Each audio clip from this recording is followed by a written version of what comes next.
Nakapo sa Melanie sa tabing kanang ina sa Marayoi na titok sa telebisayon para panuorin ang programang balita.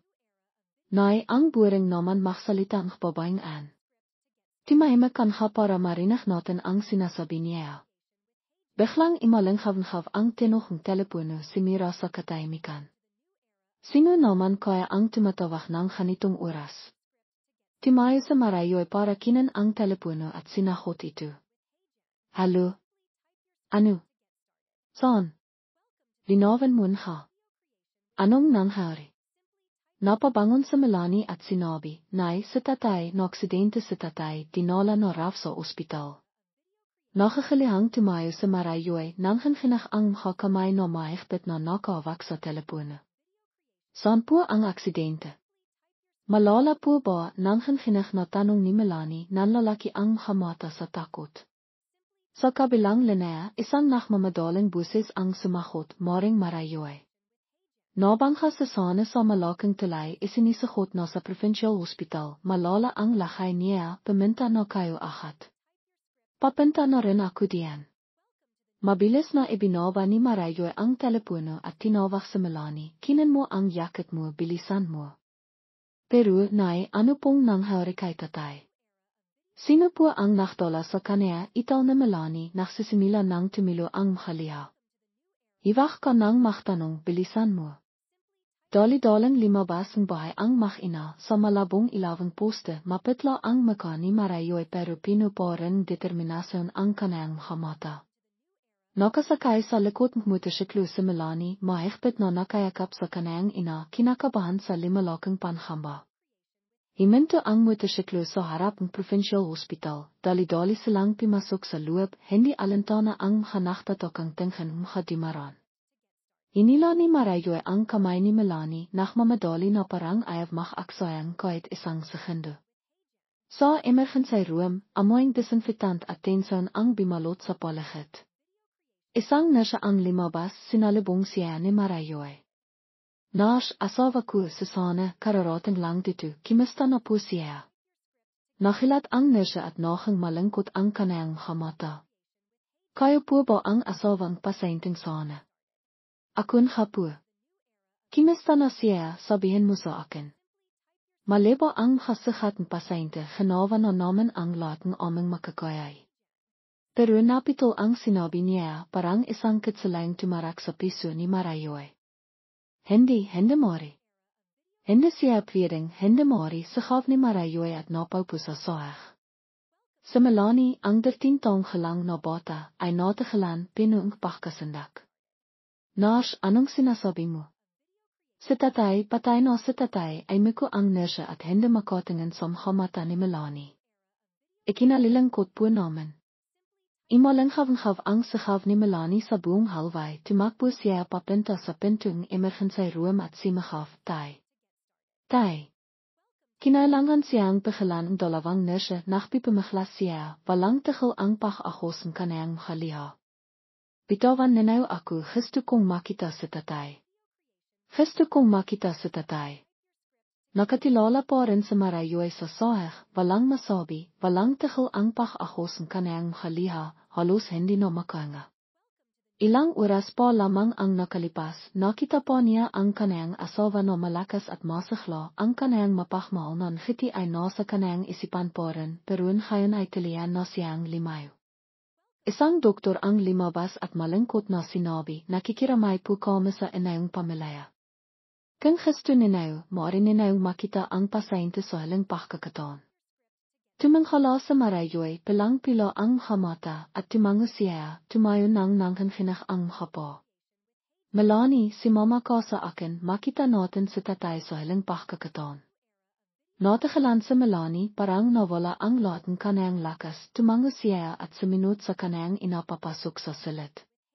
Sa malamang na silid, nakaiha sa sana, hindi gemahalaf, mapagmahal pa rin ang kanyang mukha, pero nakapikit na ang kanyang mga mata magpakailanman. Mahal, bakit mo kami iniwan, tumakbo sa Marayoi at ay makap sa kanyang asawa? Limapit sa Melanie, nanghanginag na hinawakan ang malamang na kamay ng kanyang ama. Tay, nang ako ka na dadalhin mo ako sa parayo sa susunod na linggo. Tai gemising kana hiwag kanang matilog. Gemising kana. Pero bilang sahot sa kanila katahimikan lamang ang bimalot sa paligid. Ang labing ni sana ay hinanap kinabikasan na lambenhan lingkod ang buong bahay. Dimating ang kapitbahay para makiramay pero ang bawat salitang pagdamay ay parang kitselang tumitisok sa piso ng makina. Sa Marayue na 35 taong gelang pa lamang ay nawalan ng asawa. Nakatayo siyan ngayon sa harap ng kabong na mamaha ang matadol sa makakabing walang tulog. Hindi na siya imeyak parang naubos na ang kanayang haliha, ang kawalan lamang ang nakikita sa kanayang mata at ang kanayang balikat na nangkin kinagsalamah. Nay, kimain ka naman, hindi ka pwedeng makpakitom ng kanayan, sabi ni Melanie. Hindi ako nakakitom, makpahinga ka na rin. Tinitahan ni Melanie ang kanayang ina, nasasaktan ang kanayang peso. Mila nang mamatay ang kanayang ama. Hindi pa niya nakitang sumiko ang kanayang ina, ang dating malakas at mabait na baba ay parang anino na lamang. Pagkatapos ng libing, mas nakang malingkot ang kanilang bahay, bawat sulok ay nakpapalala kay Sana, na 37 taong gelang lamang nang mamatay sa isang aksidente. Ang kanayang yakit ay nakasabit pa rin sa kawit, ang kanayang tsinelas ay nakalakay pa rin sa pinto, pero wala na ang haliging kanilang tanan. Isang gabi nakaupo sa Marayue sa harap ng altar, nagsinding kandila para sa kanayang asawa, ang ilawang kandila ay nakpapakitang kanayang pahot na maka. Mahal, patawarin mo ako, hindi kita naprotektahan, belong ni Marayue, tahimik na tumilo ang kanayang haliha. Nakatayo sa Melanie sa labas ng pinto, tinitignan ang kanayang ina, nasasaktan ang kanayang peso. Dahan-dahan siyang pimasok at niyakap ang kanayang ina.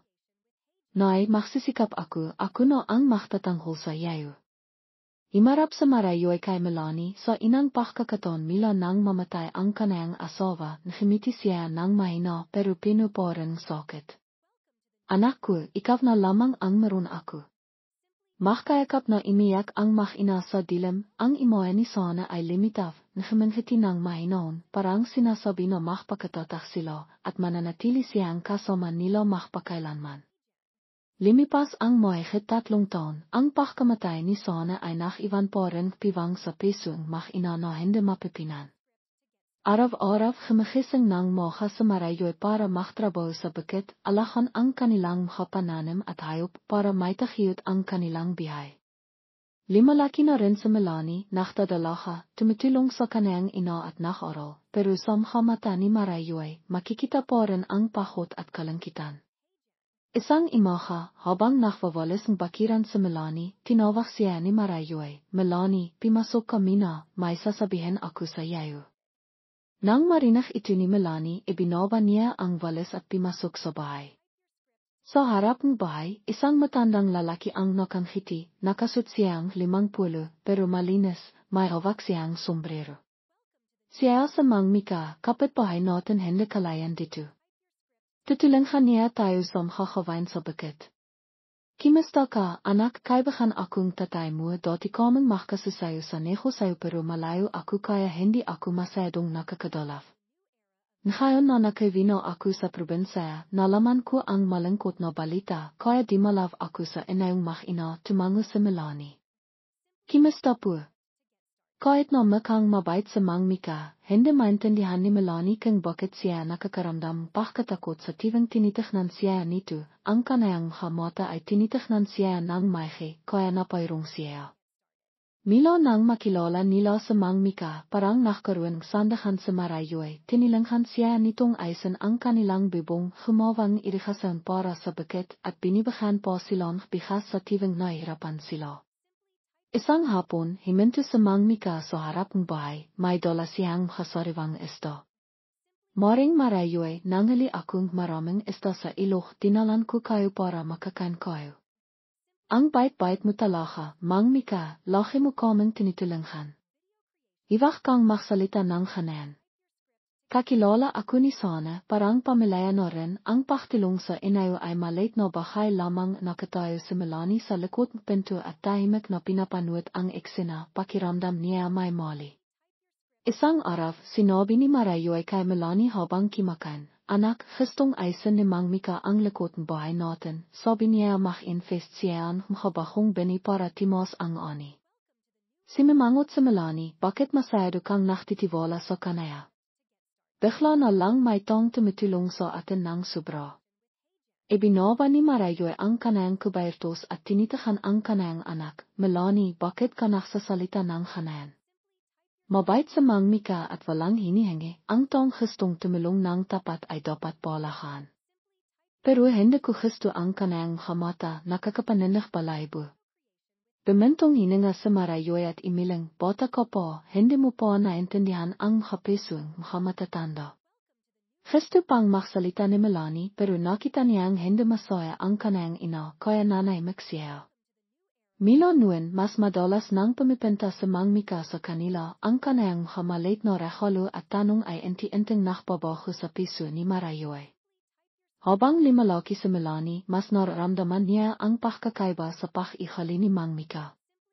Isang hobby nang imalis sa Marayoy para mamalingke, dimalaf sa mang mika kay Melanie, pinapakyong nanay mo sa akin ang inayong hapopolis, may kailangan daw sa munisipyo, saan mo nakalakay. Itiniro ni Melanie ang lalahan doon po. Limapit sa mang mika pero imbes na kinan ang hapopolis, timahal siya at tinitahan sa Melanie, ang bilis mong limaki, kamakakang nanay mo noong bata po siya. Inirong sa Melanie nang hanghinak ang kanayang buses po. Nakimiti sa mang mika, nakikita ko na mahanda at mabait ko, kaya gustong gusto kita. Dali-dalang limabas sa Melanie, mabilis ang tibok. Kanayang peso, hindi ko siya pwedeng patahalan dito, naisip niya. Nang habang yun, nang makabalik sa Marayoy, hindi may taho ni Melanie ang kanayang pag-alala at sinabi, Nay, ayaw kong pumunta po sa mang mika sa bahay natin. Simamangot sa Marayoy, anong nangyari sa iyo? Hindi siya mapagkakatiwalaan. Nay, nakikita ko kung paano niya ako tignan, hindi ako komportable. Bemintong hininga sa Marayoy at imiling, Melanie, sobra ka na. Tinitulanghan non tayo ni mang mika, hanan po ang inaso mo. Ang taong gustong tumulong ng tapat ay dapat palahan. Pero hindi ko siya gusto, Nay. Maniwala ka sa akin. Bemintong hininga sa Marayoy at imiling, Melanie, sumusobra ka na. Marami na siyang naitilong sa atin, hanan po ang kinakawa mo.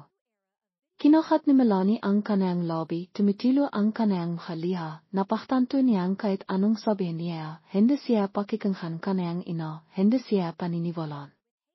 Limalaki ang kanayang panghamba. Limipas ang isang taon, ang matatamis na salita at tulong ni Mang Mika ay inti-inting nakyo ang tiwala ni Marayoy. Isang araw, dahan-dahang tinawag ni Marayoy si Melanie na nakaupo sa labas ng bahay. Melanie, gusto kong makipag-isap sa iyo. Nakaya ko sa Melanie, nahiwalayang makabitong mengho, nakangat siya ang tingin, ano po yaon? Nakalangan sa Marayoy, iniwas ang kanayang mata, sa Mang Mika, naktapat na siya sa akin. Nakpatawag po ang ano? Gusto niyang mohang ama-aman mo sa tingin ko dapat akong pimayak. Nalok ang basket sa kamay ni Melanie, kimalat ang habitong mengho. Anong sinasabi mo? Pagkakasalan mo sa Mang Mika. Narito po ang natitirang bahaging paksasalan sa Tagalog nang marinig ni Melanie ang sinabing kanayang ina. Alam niyang hindi po siya sanay pero napakalungkot na niya kailangan niyang tong makakasama. Ntong tutulong sa kanaya sa lahat ng bahay. Timangan sa Melanie samhamatang kanayang ina, nanghanhinak ang kanayang buses pero naisip mo ba ako? Ayaw kong makaroon ng ama-aman. Bemintong hininga sa Marayoy, anak, hindi mo naintindihan ang pahirap ko, mabait sa Mang Mika, masasanay ko rin. Hindi na naksalita sa Melanie pero sa kanayang peso naksimila nang timindi ang mukha-alon. Nang lumipat sa Mang Mika, tiwang-tiwa sa Marayoy, nakaroon tawanan sa bahay, ang makapahkan ay nohang mas masahana. Sinibika ni Mang Mika na bimiyong imoang isang responsableng lalaki na lohang tapat sa kanayang asawa at anak. Melanie, kimain ka po, ipinahlito kita nito, nakanghiting sinabi ni Mang Mika, naklakayang pahkan sa plato ni Melanie. Iniwasane Melani ang kanang Mhamata, sumahot siya, salamat po pero parang tinitusok Mhamata ni Mang Mika ang kanang katawan, kaya hindi siya nakaramdam ng genawa. Isang imaha, kinailangan ni Marayuay na mamalingke para bimiling abono para sa kanilang palayan. Naiwan sa Melani para makhwalis, makhlinis at makhlitong tanghalian para sa kanilang pamilya. Iwi ako ahat, sabing kanyang ina makhinhat ko. Naiwan sa maliit na bahay sa Melani at Mang Mika. Hindi siya komportable pero sinibikan niyang hiwag pansinin ito at nakpuke sa pagtatrabaho.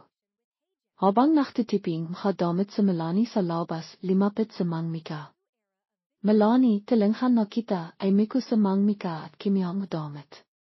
Ako na lang po mabilis na sumahot sa Melani, sinisibikang limayo pero hindi imalis sa Mang Mika. Sa halip imipo siya, ang kanayang Mhamata ay timitingin sa kanaya na may kasakiman at pag-aari. Talahang humahanda ka, sambit ni Mang Mika. Nakilat sa Melani.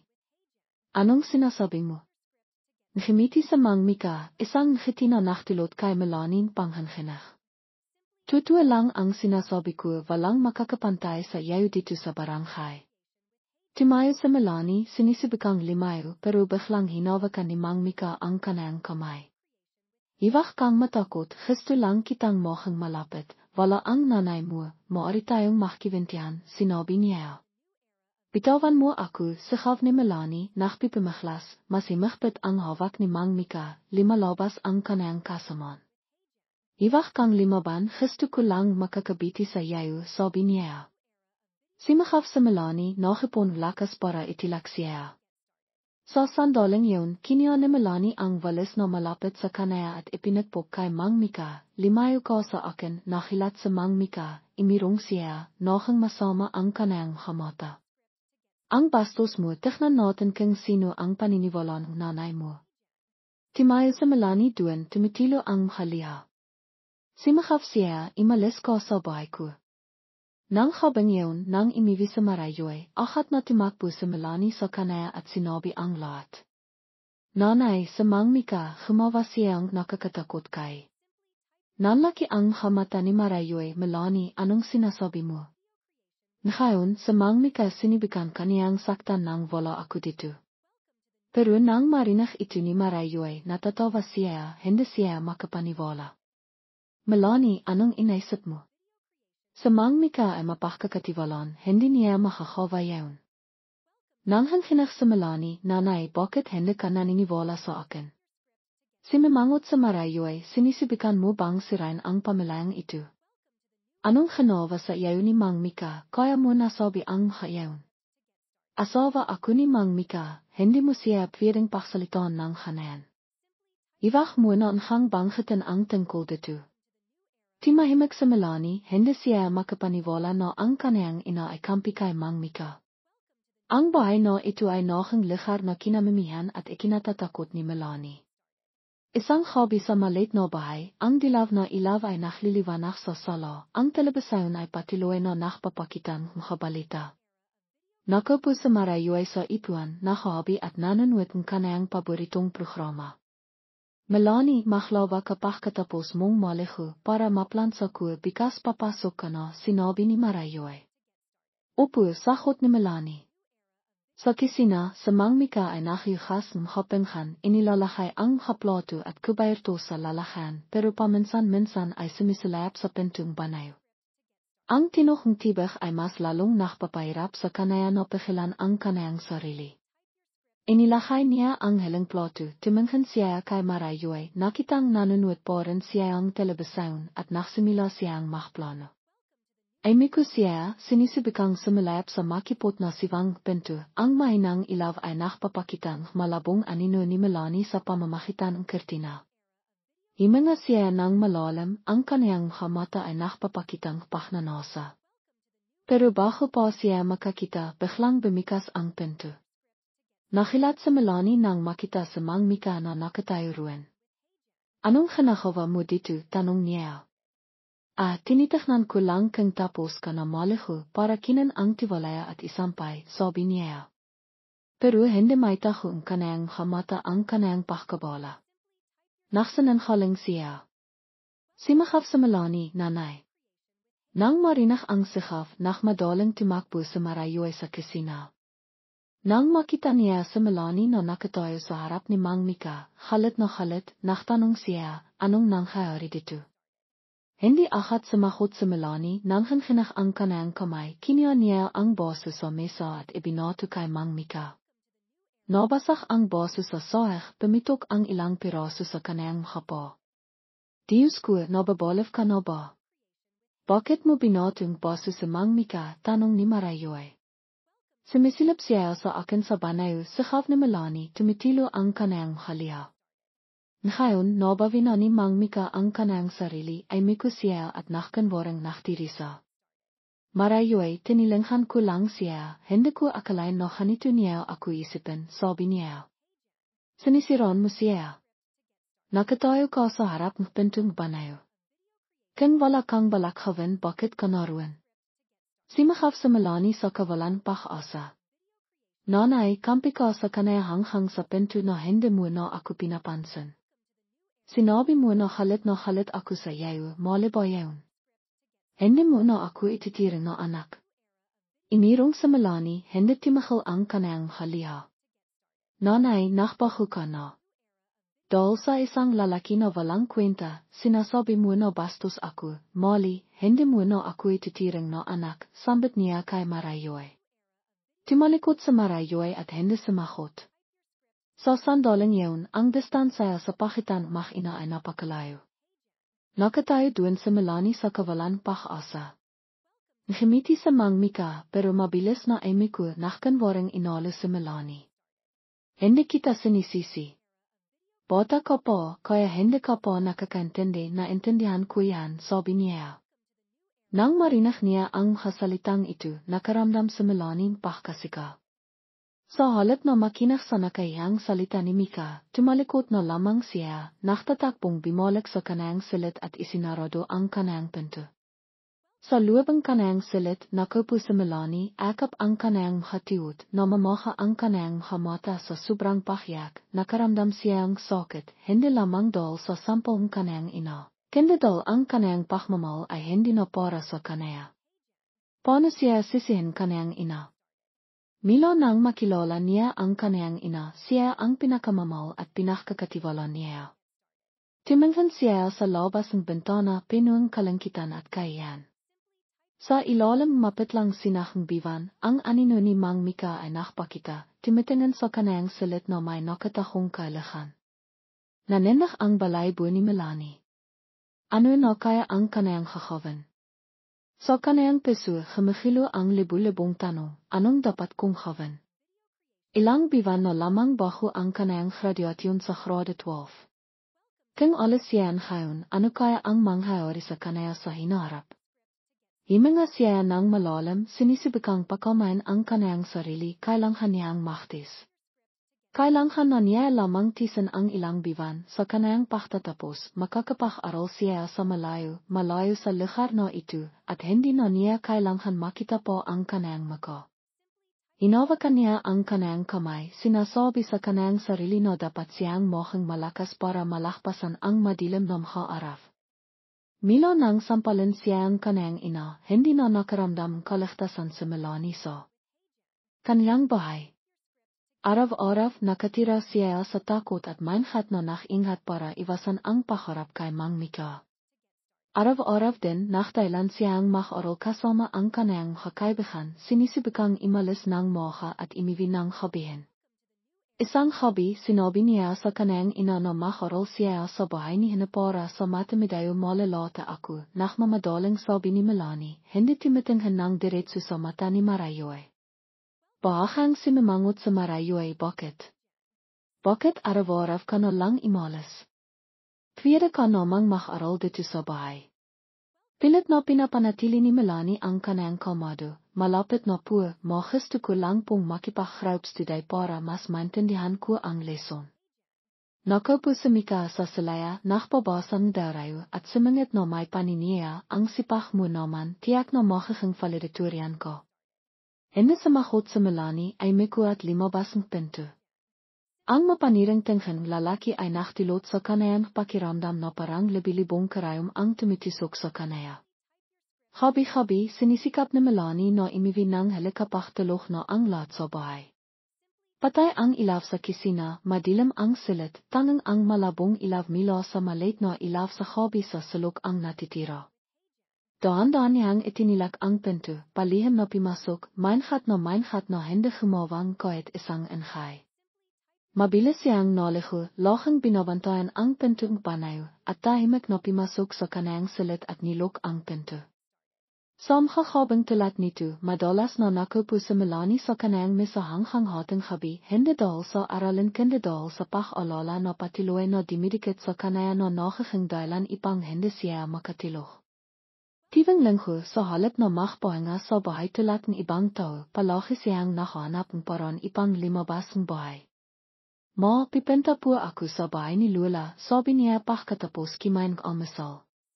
Ibinaba ni Marayo ang kanayang chopstick at tumingin sa kanayang anak na baba na may pagkainis. Alles kan naman. Hindi ka rin ba magstay dito sa bahay tivang linggo?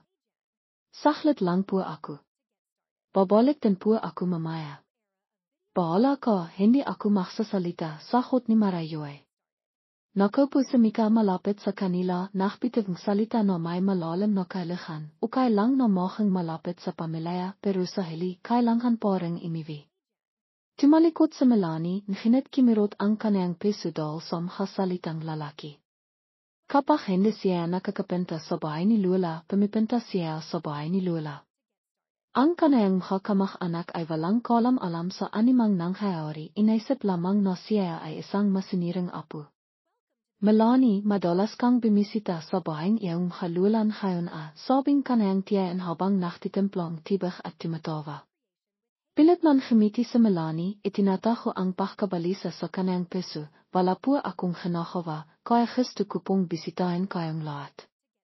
Kahit saan siya paminta, hindi tumitigil ang kanayang piso sa pag-alala. Pag-iwi niya sa bahay, maingat siya na parang isang anino, sinisikap na hiwag mohang kapansin-pansin.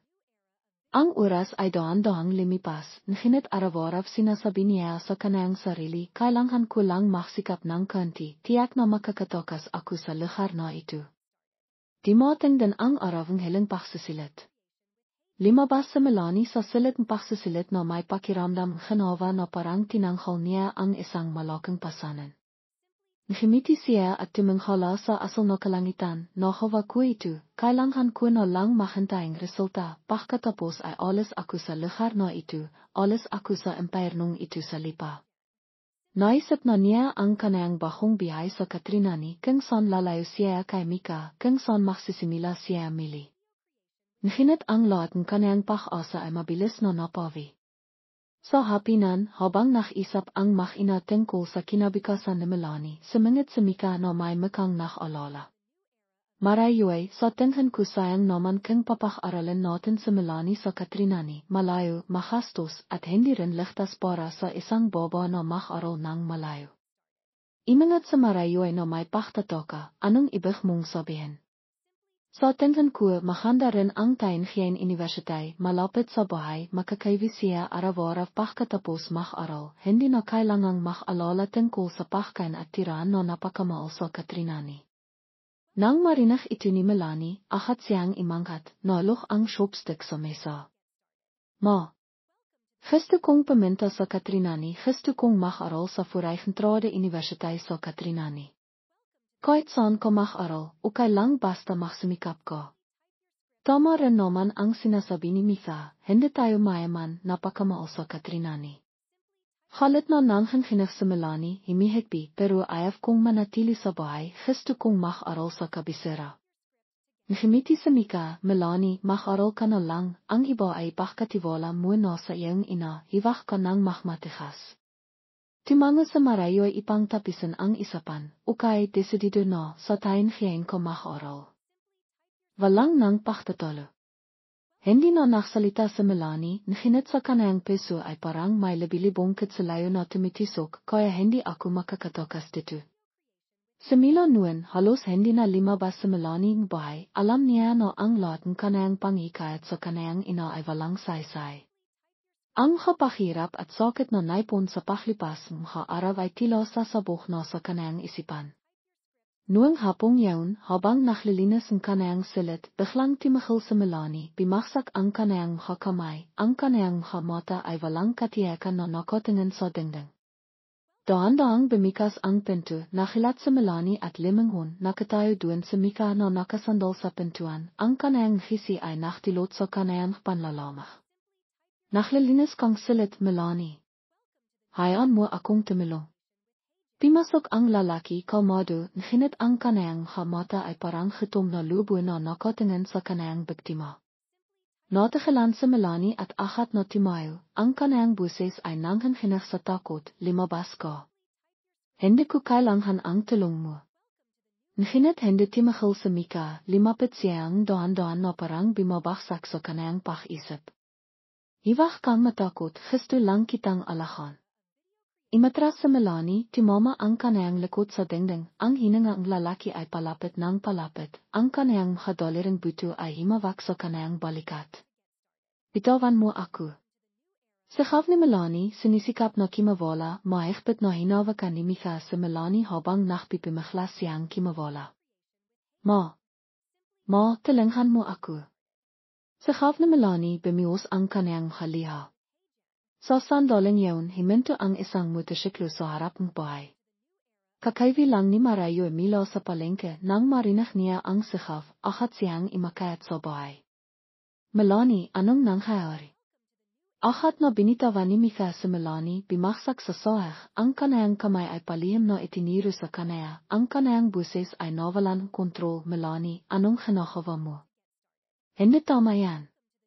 Pimasok sa Marayo ay sa silid at nakita na halo-halo ang damit ni Melanie, habang si Mika ay mukhang natataranta. Melanie, bakit ka nakakakanayan? Ma, sinisibikan niya akong Alam ni Mika ang intensaw ni Melanie kaya akat siyang sumingit. Marayo ay. Maniwala ka sa akin, nakatayo ako sa labas, biglang tumakbo si Melanie at niyakap ako, pagkatapos ay hinila niya ako sa silid at simahaw, wala akong maintindihan. Nagsisinungaling ka. Napakawalang hiya mo. Pagkatapos ay sinihot ni Melanie sa Mika at pinagsisintok siya, habang itinatanghaparan niya ito. Pak! Ang sampal ay imalanghav-hav ng mas malakas pa kaysa noong nakaraan, sumampal sa mukha ni Melanie, akat na namaha at dumiho ang sulokong kanayang bibig. Nakatayo sa Melanie na walang masabi. Panghas mong akisan sa Mika. Sigaw ni Marayo ang kanayang mata ay pinunghalit. Ma, wala akong ginagawa, siya. Tama na. Hindi ko akalain na ganito ka, sa edad mong yan ay nanghangkas kang mahbaka na ipang makapanakit ng ibang tao. Ma, hindi ako nagsisinungaling. Maring tinawag ni Marayo sa Melanie, ang kanayang mata ay malamang na parang kitsilayo, limayas ka sa bahay. Hindi na kita anak. Ang salitang iyon ay parang kidlat, nakatayo sa Melanie na hindi makapaniwala sa kanayang narinig. Ang kanayang ina na dating kanayang suporta, na dating itinitiring siyang kanayang lahat, ay tumalikot ng hayon sa kanaya dahil lamang sa isang masamang lalaki, ang lalaki na gustong sirain ang biyayang kanayang anak na baba. Ma, naniniwala ka sa kanaya at hindi sa akin. Inaparan ba kita? Tinitahan siya ni Marayo ang kanayang buses ay pinuong pagkabiho at kapaitan, naniniwala lang ako sa kung ano ang nakikita ko, at ang ginawa mo ay naktilot lamang sa akin kayan. Imakpang potra sa Melanie, ang kanayang mata ay pinuong halit at sinabi, kayan. Sa tingin mo, ikaw ay isang kayan. Hindi mo ba nakikita kung hano kasakit ang idinilot sa akin isang ina na tulad mo? Mas naniniwala ka sa isang tong tulad niya kaysa sa pakinggan ang iyong anak na baba, hindi ba? Ngumiti sa Marayo ang kanayang buses ay pinuong paniniya, nagsisisi ako na ipinanghanak kita, isa kang siwal na anak, walang pusong sinisira ang kaligayahan ng iyong ina. Nawalan ng kontrol sa Melanie, ang kanayang sakit ay naging isang apoyang halit, simahaw siya, ukay. Kung hindi mo ako kailangan, hindi ko rin kailangan ang isang ina na tulad mo. Hindi na naksalita sa Marayuay, tumalikot lamang siya na parang gustong tapisin ang lahat. Pininasan ni Melanie ang kanayang haliha, mahigpit na hinawakan ang kanayang kamay na parang pinipilit ang kanayang sarili na mahang matatah, limabas siya ang bahay, nang hinhinag ang kanayang habintin hinit hindi timahil, hindi man lamang limangon. Simara ang pinto sa kanayang lakiran na parang tinatapos ang haling ikhnayan sa pakitan ina. Hiwag kang lilingon, hiwag kang hina. Sabi ni Melanie sa kanayang sarili na may mapilang mata. Nang papalayo. Nasa Melanie sa khote nakatayo sa Marayuay na natigilan, mahigpit pa rin niyang hinawakan ang laylayan kanayang damit. Pimasok siya sa bahay at sinikap na makpakitan pagiging kalmado, nahinit ang kanayang mata ay patiloy na naklalakbay sa walang laman na silit ni Melanie. Nang habang yun, hindi nakatilok sa Marayuay, ang imaang imiyak na mukhang kanayang anak na baba ay patiloy na limalabas sa kanayang isipan. Nakamali po ako. Hindi, gusto ko lang protektahan ang pamilyang ito. Sabi niya sa kanayang sarili, nahinit hindi niya mapigilan ang sakit sa kanayang puso. Tumingin siya sa larawan ng kanayang asawa at bumilong, sana sinisisi mo ba ako? Gusto ko lang protektahan ang pamilya. Pagkatapos imalis sa bahay, ang inang ginawa ni Melanie ay pumunta sa pinakamalapit na Yevelrij-store at ibinenta ang mga alas na suot niya ipang may pamasahe siya. Pagkatapos ay nagtungo si Melanie sa maliit na bus station sa bayan, ilang 5 bus ang naghihintay sa mga lote na pasahero na papuntang Katrinani. Tiningnan konduktor si Melanie mila ilo hanghang pa, tila hindi siya pinakakatiwalaan. Sa gepoe. Imiling siya at tinanghap ang pera at itiniro ang 5 bus na naghihintay, diretso ang bus na ito papuntang Katrinani, pero siguradiin mong ingatan ang gamit mo. Sumakay si Melanie sa bus at pimiling ipuan malapit sa bintana. Imalis ang bus sa hobby gemilong sa baki-bakong kalsada, ang mga ilaw sa kalsada ay dimampi sa bawat madilim na sulok ng barayo, at alam ni Melanie na ito ang haling pagkakataon na makikita niya ang lugar na ito. Kinabikasan mga, himinto ang bus sa bus station Katrinani. Ang langsot ay limitap sa harap niya na kakaiba at kahanga-hanga, malalawak na kalsada, matinding daloing tao, at malakas na tinok ng pisina na naktilot kay Melanie ng pagkalito. Kinalatkat niya ang kanayang maliit na bak sa kalsada na nakahanap ng pansamantalang tirahan. Sa hili pagkatapos ng ilang pakala, nakahanap siya ang isang maliit na boarding house sa isang eskinita. Nakahanap kang boarding house. Mayroon akong sulit ito, nahinit na pakalit, sapat na lang para sa isang kama. Sabing may-ari, isang malaakit na baba na may matalas na mga mata. Makisa lang po ako, kaya ukay lang po yawn, sahot ni Melanie.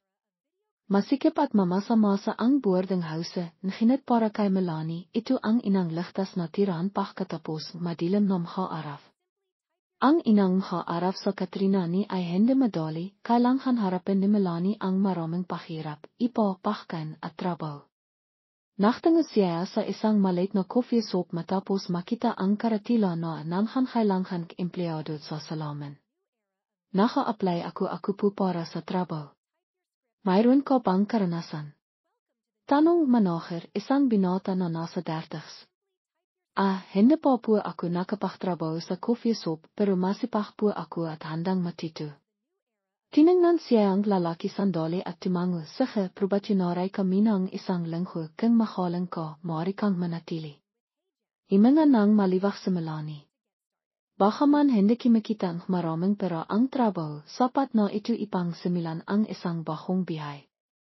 Ang trabaho sa coffee shop ay mas abala kaysa sa inakala ni Melanie, kailangan niyang matitong magtempla, maglinis, at maglingkod sa mga customer na may ngiti sa kanayang maka kahit na minsan ay pahot na siya. Isang hobby habang nakpipinas siya ng mesa, narinig niya ang isang tawag, Miss, isa pang hangkape.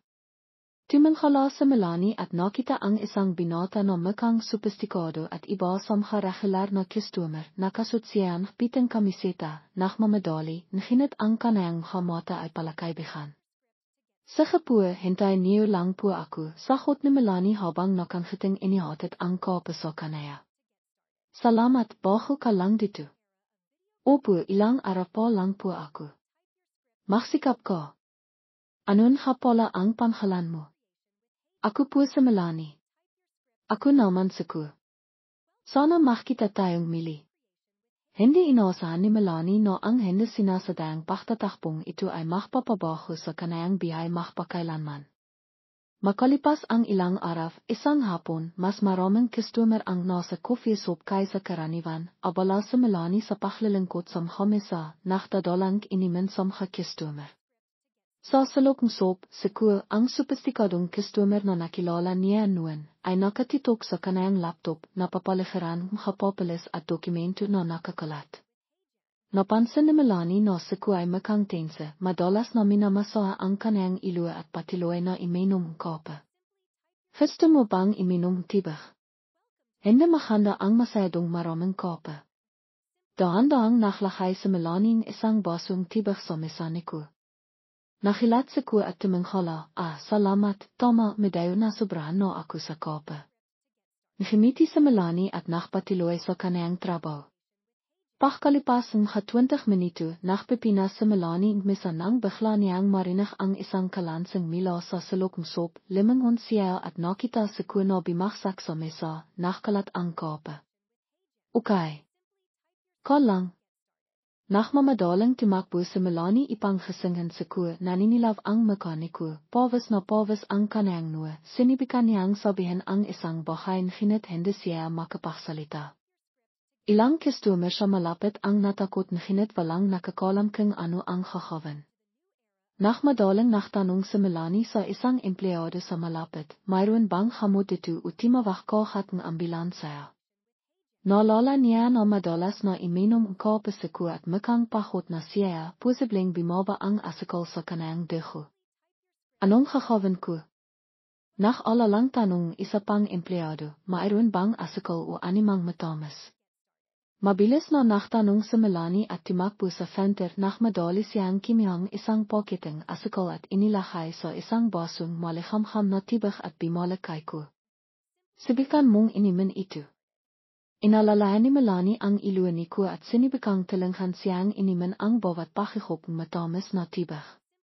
Pakalipas ng ilang minuto, ang mukha ni Ku ay inti-inting bumalik sa kilay, dahan-dahan niyang idinilat ang kanayang mga mata at tiningnan si Melanie na may mapagpasalamat na mga mata, ako. Salamat. Okay ka lang ba? Mukhang bumaba ang asikal sa iyong dugo, dapat kang kimain animang matamis ngayon. Matapos magpahinga, si Ku ay mas stable na, imipo siya ng tiwit, ngumiti kay Melanie, kung wala ka, tiyak na hindi ako makakaligtas sa pagkakataong ito, napakalma ka at marunong ka pang himawak. Hindi po ako sigurado pero narinig ko na kapag bumaba ang asikal sa dugo, kailangan agad kimain matamis, ginawa ko lang po ang narinig ko. Hindi talagang iniligtas mo ako. Maraming salamat. Ako si Ku, nakpakilala na ako noon, pero ngayon lang ako nagkaroon ng pagkakataon na magpasalamat ng maayos. Naalala ko po basta okay ka po, okay na po ako. Makalipas ang ilang araw, bumalik si Ku sa coffee shop, dala ang isang maliit na bakang regalo, inilagay niya ito sa center, tinignan si Melanie at sinabi, alam kong tiyak na hindi madali ang trabaho dito. Ito ay maliit na regalo bilang pasasalamat. Nakakaya po ginawa ko lang po yun dahil naisip ko na dapat kong gawin ito. Iwag kang maya, talagang nakpapasalamat ako sa iyo. Kung mayroon kang animang kahirapan sa bihay, iwag kang makatibiling sabihin sa akin. Matapos iligtas ni Melanie si Ku sa coffee shop, madalas silang nakisap sa tuwing bumibisita si Ku sa shop. Sa pamamagitan ng kwento, nalaman ni Melanie na si Ku ay direktor ng isang kumpanya na nakdadalibasa sa komunikasyon at pagpaplanong kahanapan. Tila abala ang iyong trabaho, sa tuwing nakikita-kita, dala mo ang iyong laptop at mga dokumento. Tanong ni Melanie habang naktitimplang kape para kay Ku. Ngumiti si Ku, abala talaga, pero gusto ko ito, ang bawat proyekto ay isang hamon at gusto kong lipahan ang mga hamon. Tinignan niya si Melanie na may seryosyong mata, ikaw naman. Mayroon ka bang animang plano para sa hinaharap? Ako. Hindi ko rin alam, gusto ko lang magtrabaho ng husto at alahan ang aking sarili. Timango ko na parang naintindihan niya ang nararamdaman niya. Isang araw biglang limitaf ko sa coffee shop sa oras ng ofbiak, dala ang isang stack mga dokumento at inilagay ito sa harap ni Melanie. Mayroon akong bahay na gusto kong ipagawa sa iyo. Ano pong bahay yun? Kailangan aking kampanayang isang clerical worker na humahanap din bilang receptionist sa tingin ko maaari mong subikan. Pero, hindi po ako nakapagtrabaho sa opisina, natatakot akong hindi ko kaya. Ngumiti ko ang kanayang mata ay pinuang pakikayat, walang siniman ang mahaling sa simila po lamang, naniniwala ako sa iyo. Bukod ito masipag ko at maingat, iyon ang kailangan ko sa isang empleyado. Nakalanlangan sa Melanie sandali, nginit sa hili ay tumango, ukay po susubukan ko. Sa inang araw niya sa kampanaya, nakaramdam kalito sa Melanie habang pumapasok siya sa isang hanap na bahong kapaligiran. Ang kanayang makasamahan ay nakasuot ng formal na kasyutan, mabilis na naktatrabaho. At ang lahat ay tila tumatakbo sa isang paraan na hindi po niya kayang maili. Ikaw sa Melanie, tama ba? Tawagan mo na lang akong Katrina, kakabayan kita, nakangkiting sabing isang palakaybihang katrabaho, na tumulong kay Melanie na mabawasan ang tensyon. Ang trabahong clerical worker at receptionist ay hindi masyadong mahirap sa simila, ngunit kailangan ito ang pansin sa detalye, kailangan ni Melanie na matutong gumamit ng mga computer, magproseso ng mga dokumento, at makipag-ugnayan sa mga customer. May mga pagkakataong nakaramdam siya ng pagkabihudal sa patiloy na pagkakamali. Bakit po ako ganun katanga? Sinisi ni Melanie ang kanayang sarili matapos mali ang pag-ischedule ng appointment para sa isang customer. Ngunit sa tivang nadidismaya siya, lumalabas sa kuno may mga nakikayat na salita. Normal ang pagkakamali, mahalaga ang natutinan mo mula rito, sabi niya na may mata na pinuang katapatan. At sa Melanie ay ngumiti, lihim na nakapapasalamat sa kanaya para sa pagtulong sa kanaya. Matapos masanay sa trabaho, nagsimilang isipin ni Melanie ang kanayang kinabukasan, nakapasaya siyang magpatala para sa isang partima na universidad sa hobby ipang pareho siyang magtrabaho at magpatuloy sa pag-aaral. Isang imaha, dala niya ang kapapala sa opisina ni Ko, nakalangan na ipinaliwanag. Sir Ko, gusto kong hilingan sa iyo na makayos ng oras para makapag-aral ako sa hobby, ukay lang po ba? Nakilat sa Ko, balak mong makaral. Timango sa Melanie, ang kanayang mata ay pinuang determinasyon, gusto kong mag-aral sa universidad, alam kong nagsisimula ako ng hili, ngunit gusto kong magkaroon mas magandang pagkakataon sa hinarap. Ngumiti sa Ko, ang kanayang mata ay nakapakita ng pahalang, susuportahan kita sa abot ng aking makakaya, ayusin mo lang ang iyong schedule ipang mohang makatwiran, hiwag kang mag-alala. Samha sa minut na araw, tumitok sa Melanie sa trabaho at pag-aaral, sinisikap na balansen ang dalawa. Sa kabilang kanayang abalang bihay, nakaranas siya ng maraming pahirap sa simila, makakabang iniwi siyang alas 11 ng hobby, pahot na pahot. Ngunit kinakat niya pa rin ang kanayang hanghipin ipang tapisan ang kanayang takdang aralin na may kaluban na hindi kayang makapi.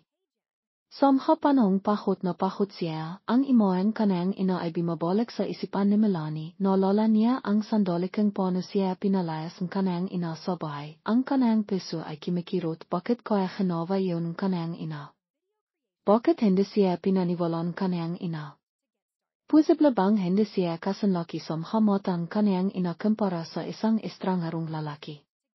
Ang damdamin pagkasaklam ay madalas na tumataas na nakideok sa kanaya na petilan ang lahat ng komunikasyon sa babaeng nakbihay-bihay sa kanaya. Ngunit pagkatapos ay ang maalalang kanayang pagkabata ng ang kanayang ina ay lahang ay mayakap sa kanaya sa tivang nadarapa siya ay bumabalik.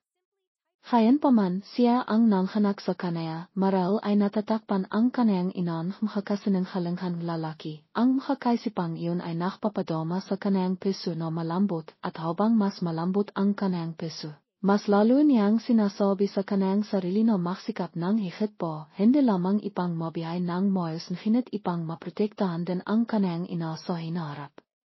Inti-inti ang makapagsisikap na ito ay kinilalang kanayang makasamahan. Hindi Simelani ang pinakapansin-pansin na tao, nginit ang kanayang pagsisikap at pagiging handa na matito ay nakdilot sa kanayang pagmamaong lahat.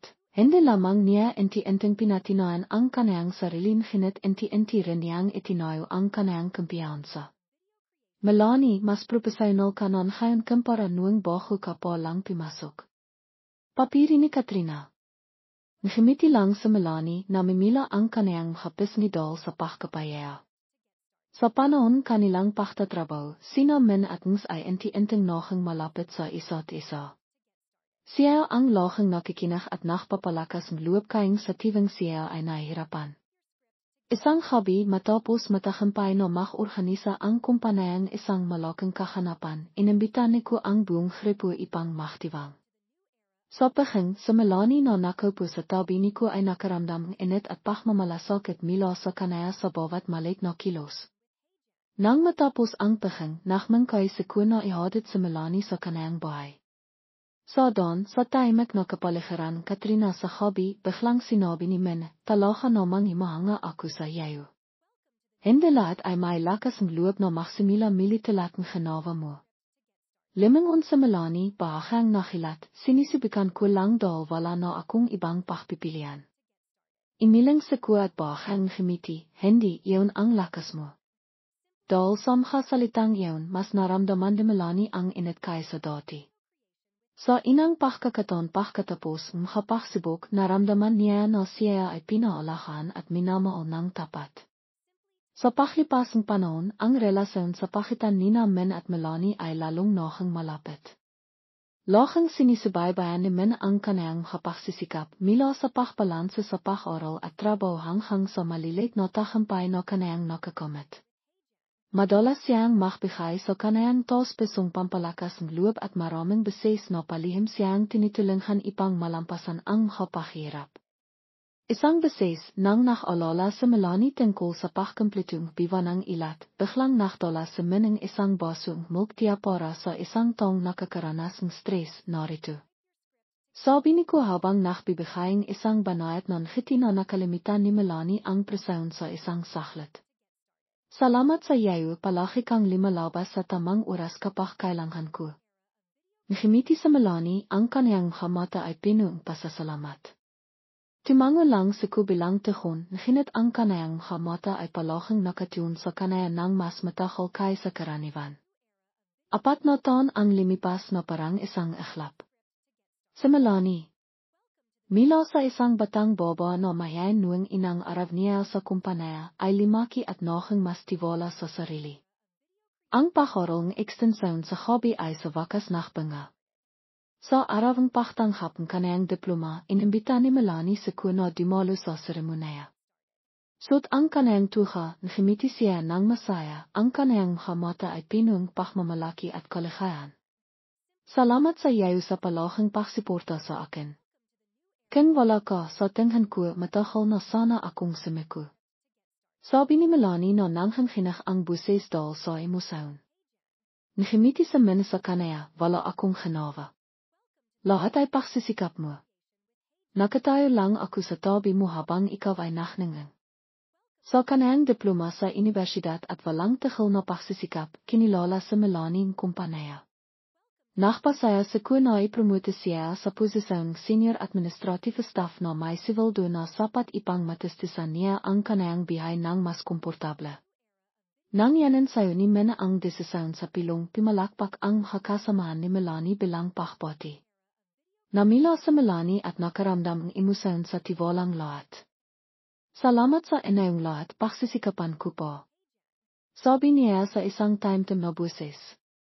Pagkatapos ng pilong, binati rin ni Min sa Melanie, karapat-dapat ka rito, ngunit imasa ako na kahit hano ka kabisay, mapapanatili mo pa rin ang iyong sikasik tulad ng dati. Tumingin sa Melanie kay ko nagnaningding ang kanayang mata, sisibikan ko ang aking makakaya.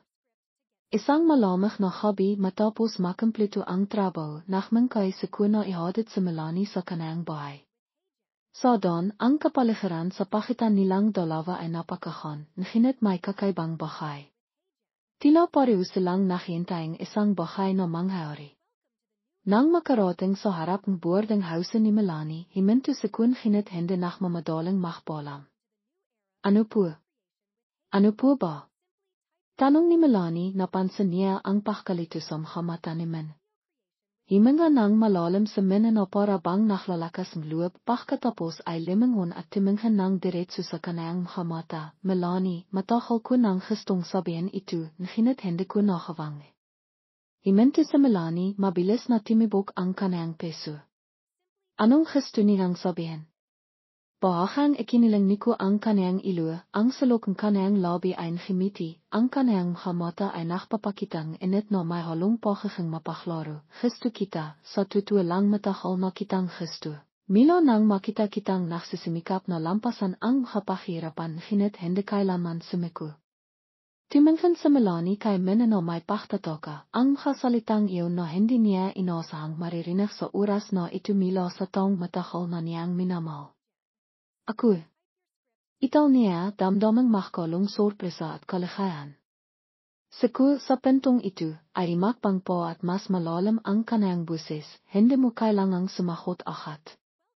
Gusto ko lang malaman mo na ikaw ang taong nakapaniwala sa akin sa pag-ibig. Ay miko sa Melanie nakaramdam ng init sa kanayang hapismi. Pagkalipasang ilang sandali, mahina niyang sinagot, ako gusto rin kita. Tumingin sa kusa kanaya, nakniningding ang kanayang mga mata, isang masayang ngiti ang similay sa kanayang mga labi. Salamat sa iyo, Melanie. Salamat sa pagbibigay mo sa akin pagkakataong mahalin ko. Nakatayo ang dalawa doon sa ilalim mainit na dilaw na ilawang maliit na kalaya, ang kanilang mga peso ay nakpabahaging isang tibok. Pagkatapos maraming taon pagsisikap, ang kumpanya niko ay lalong imanlat. Sa makatiwid ngayong taon ay nakpasaya siyang mag-organisang isang paglalakbay para sa mga empleyado. Nasasabak ang lahat na pimiling destinasyon sa paglalakbay at magplano para sa isang malaking paglalakbay. Ang kumpanya niko ay nag-organisang isang paglalakbay para sa lahat ng empleyado sa Lumbay. Sa inang pagkakataon na sumali si Melanie sa isang paglalakbay na tulad nito, siya ay nakaramdam pananabik, ngunit mayroon ding bahaging pagkabalisa. Sa tulad ng dati ay palaging nasa tabi niya, nakmamalasakit at nakalaga sa bawat maliit na bagay. Sa hapon, nang makpasaya ang buong gripo na bisitahin ang donhan, malinaw ang asal na dagat, ang kahanayang kabendok ng limistuan ay bumibiyong isang magandang tanawin. Napakahanda. Hindi po ako nakakitang ganitong tanawin. Ang Lumbay ay palaging may espesyal na pangakit, ngunit ngayon nakikita kong mayroong isang bagay na mas espesyal. Ano po? Ang ngiti mo. Nang marinig ni Melanie ang kasalitang ito, namila ang kanayang mukha at hindi may wasang maya. Baka man nakaintindihan na ang dalawa, siya ay isang boba, sino ang hindi mahilog sa kasalitang itong katapatan. Ngunit ang kakalakan ay mabilis na nawala nang bigla niyang makita ang isang pamilyar na bihira mula sa malayo. Himinto sa Melanie, parang himinto ang kanayang peso sa loob ng ilang segundo, siya ay. Tiningnan niko ang direksyon tingin ni Melanie at nakita ang isang lalaking nasa edad na nakasuot ng makakarang damit, nakatayo kasama ng isang batang boba nakmamayabang sa lahat sa paligid. Sa liyahang boba ay may isang kimikinang na kiventas at ang pilang mataas na takong na sapatos ay kapansin-pansin. Anong problema? Sino iyon? Hindi inalis ni Melanie ang kanayang tingin sa lalaking nasa edad na tumatawa at nakisap kasamang isang batang boba. Mahigpit niyang kiniyom ang kanayang kamay, nang hinhinak ang kanayang buses dal sa halit, siya sa Mika, ang taong imahaf sa aking ina at nakpalaya sa akin sa mismong bahay ko. Bahang simimangot sa ko, ipinatong ang kanayang kamay sa balikat ni Melanie na para bang nakpapatahimik, kalma kamina. Kailangang linawin ito, hindi dapat makpadalos-dalos. Himinga nang malalim sa Melanie, ngunit ang kanayang mata ay pinuporan halit. Ang imahe ni Mifa na nakmamayabang at kumakastos ng walang taros ay naktilot sa kanayang labis na halit. Hindi ko siya hayang mamihay ng malaya tulad nito. Kailangan kong patinaan sa aking ina na siya ay isang masamang tao at karapat-dapat na parisahan. Tutulingan kita, nginit kailangan mina nating magkaroon ng ebidensya. Gemagastos baseer nang walang tarus dal sa perang nakya sa pagbentang lipang inayong bahay. Matagal na akong limayo sa aming bayan, paano ko matitiyak na may pera siya mila sa pagbentang lipang aking pamilya. Nakisip sa malaning ilang sandali at pagkatapos ay ikiniwento, maka-isang taon na ang nakalipas, timawak ang aking lola at nakreklamo sa akin. Sinabi niya na pimayak ang aking ina na ibenta ang malaking lipay ni tatay para makakiyang pera. Ang lipay na yaon ay dating pinakakinan ang kabiyayan ng aming pamilya, nginit naniwala ang aking ina sa kanayang sinabi na sinasabing tumataas ang presyo ng lipa at ibebenta ito para magkaroon ng kapital para sa negosyo. Halit na halit si Lola, sinabihan niya ang aking ina na napakahilo niya na ipinakatiwala ang desisyon sa kanaya. Si Memangot Sekur nagsisimula nang maintindihan ang problema, kung totoo yaon, ang perang iyon ay nakmila sa lipang iyong ama, nginit malinaw na hindi niya ginagamit ang pera para sa tamang bagay. Tumango sa Melanie, imapaw ang halit sa kanayang peso, narinig kung wala siyang ini-invest. Pagkatapos niyang ibenta ang lipa, ginamit niya ang pera ipang masyaan ang kanayang kapanghangailangan at ang kanayang virida. Nachtida na rin si Lola, nginit walang ebidensya. Ngayon gusto kong linawin ang lahat para malaman ng aking ina ang totoo. Ipinatong ni ko ang kanayang kamay sa balikat ni Melanie, malalim nginit may determinasyon ang kanayang buses, kung ngayon. Kailangan mina nating kumpirmahin kung paano nahanap ang transaksyon sa pagbebentang lipa at kung saan niya talaga ginamit ang pera. Mahanap akong tong tutulong sa akin.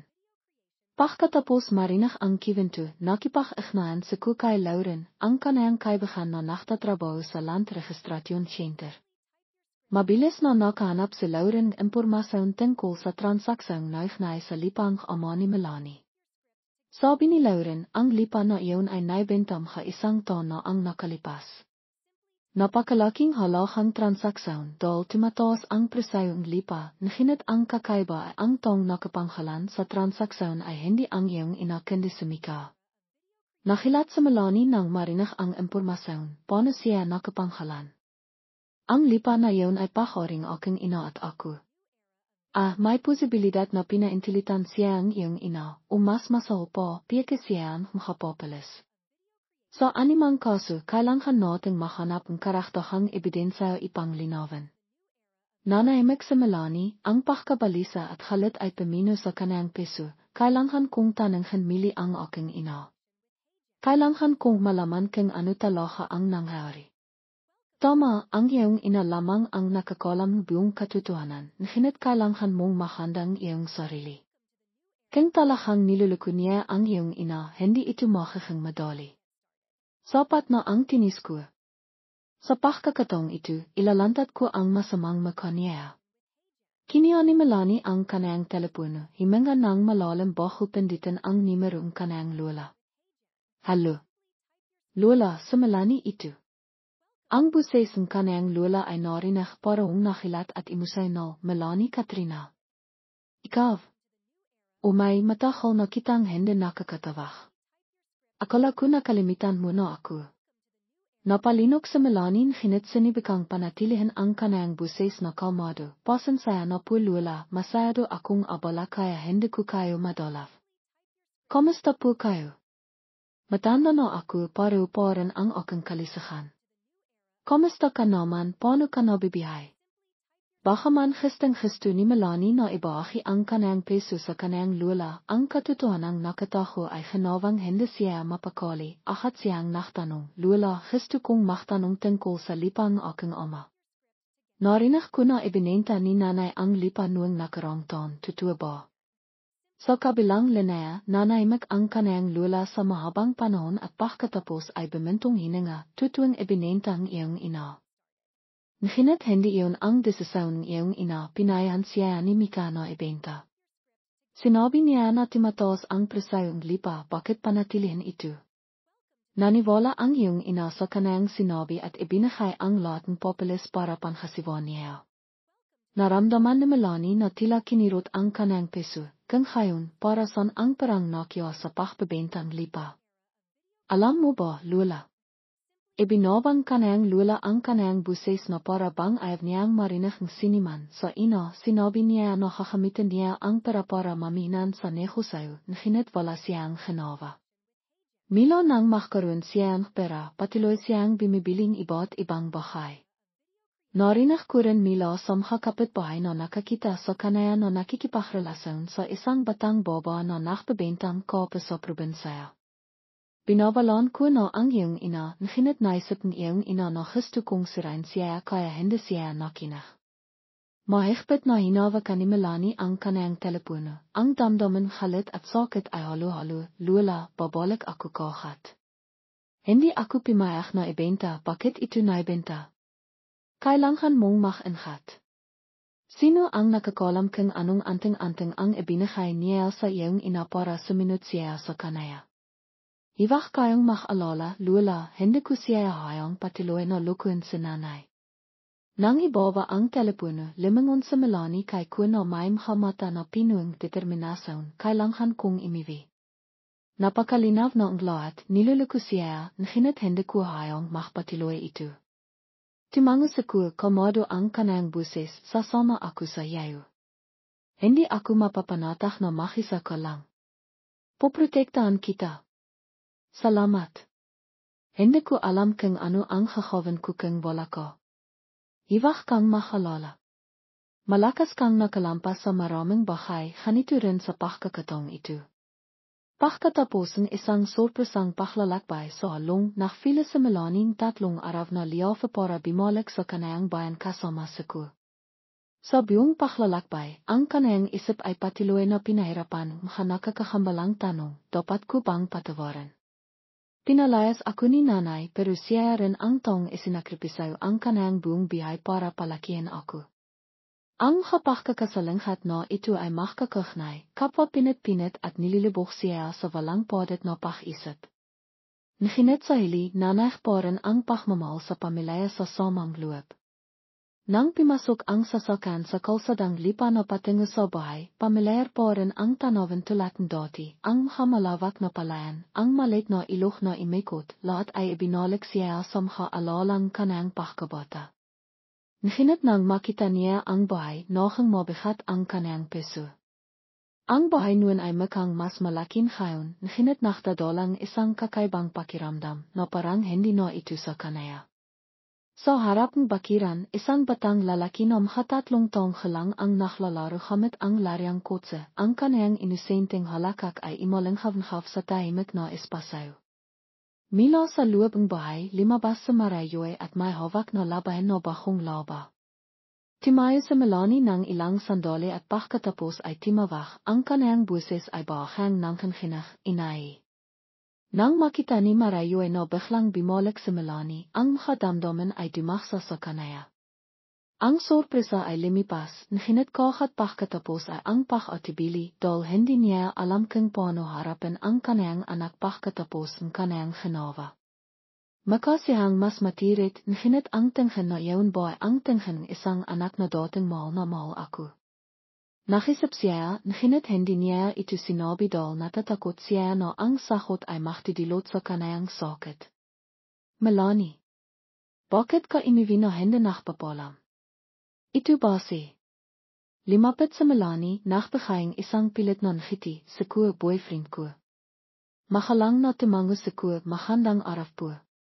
Bahang tumango sa Marayoy, mabilis na sinilaypan sa ko at pagkatapos ay bimalang kay Melanie. Mabiti na nakabalik ka, ipagtitimpla kitang tsa, pimasok kayong kaibigan mo sa bahay. Imakpang sa Melanie, sinilaypan ang batang lalaki na nakatataho sa likod ni Marayoy. Inay, sino ang batang ito?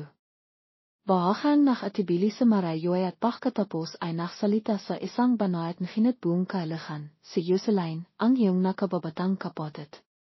Natakalan sa Melanie, nakilat na tumingin sa kanayang ina, nakababatang kapatid. Ibinaba ni Marayoy ang basket ng labada, tumingin ng diretso sa kanaya, nakakaroon kaming anak ni Mika. Siya ang iyong kapatid. Sa anumang kaso, kailangan mong tanggapin ang katotohanan ito. Nanika sa Melanie, hindi makapagsalita. Ang alalang kanang dating pamilya ang kanang ama ay biglang bumalik sa kanang isipan. Inay ayos ka lang ba? Ayos lang ako. Inalahan kami ni Mika. Mabiti na nakabalik ka maglilito akong hapinan para sa iyo. Tiningnan ni ko si Melanie napansin ang pagkakabakabak sa kanang mga mata, limapit siya at bahang ipinotong ang kanang kamay sa balikat niya na para bang gusto siyang bahan lakas. Kinahat ni Melanie ang kanang labi, walang sinabi, ang kanang piso ay pinung hindi may paliwanag na damdamin, parang nalilikaw at nasasaktan. Ang bahay baka man mas kumpleto kaysa dati, ay kilang sa init na dating tinatawag niyang pamilya. Nakpaho na ang lahat makpakailanman.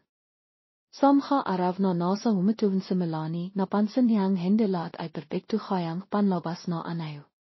Sobrang ayman na daw ni Mifan ngayon pero narinig ko na hindi daw halang sa pagnanahusaw ang malaking parteng pera na belong isang kapitbahay kay Melanie nang bimisita siya sa palengke. Sinibikan ni Melanie na magtanong po at kung ano ang natiklasan niya ay hindi niya napigilang mahalit.